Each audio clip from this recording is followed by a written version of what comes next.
Ayan, kaya nga pala binalot. Ayan, binalot po kasi ito, kaya walang plato. Ayan. Meron tayong water. Ayan, nako. Guys, ito binalot sa dahon. So, no plate. Ayan. Ipalag na natin. Diyaran! Ay, ang sarap magkamay. Parang gusto ko magkamay. At ang ulam ko ay pakbet. Gulay. Si ano naman, dinuguan. Pwede palang magkamay. So, magkakamay ako. Kasi merong hugasan ng kamay doon. Yan. Yan, magkakamay tayo, ha? Ayan yung kay Roxanne. Tingnan natin yung binalot ni Roxanne. Pero pwede kang magkutsara rin. Ayan. Pero pag kasi actually, pag nasa Davao, pag nasa Nueva Ecija ka, San Antonio, nagkakamay. Kasi ito pinakamasarap sa papaya, sa Nueva Ecija. Yung San Antonio, yung hindi ka magkukutsara, magkakamay ka. Wow! Parang masarap naman. Eti kay Roxanne, binalot na dinuguan. Ang cute. Ayan, ang cute.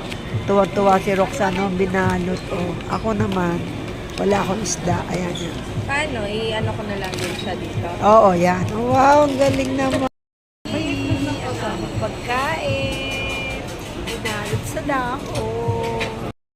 Kamay na po ako. Kasi pag ako nasa probinsya, pag nakadahon na ganyan, may hugas na naman sila ng kamay. Ayun, no? Naghugas po ako ng kamay. So, ang sarap kumain pag nakakamay.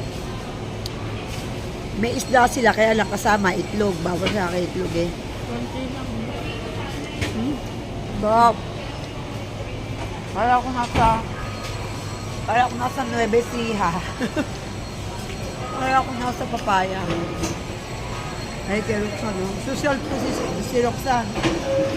Ayaw magkamay. Saan laki ng noo ko dyan? Ayaw bangs eh. Uso na yung bangs.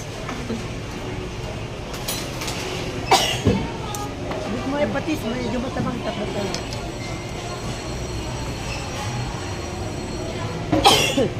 Mahing. Sarap po magkamay, oh. Sarap po magkamay. Taktakan mo, nakakamay nga kayo. Bagya lang. Hap na. Yan, pag-mag po natin. Ganyan po ako kumain. Mahahawa kayo sa sarap ng kain ko. Ganyan po ang pagkain dito. Ay, ano gusto mong Sarap. Ano gusto mong pagkain?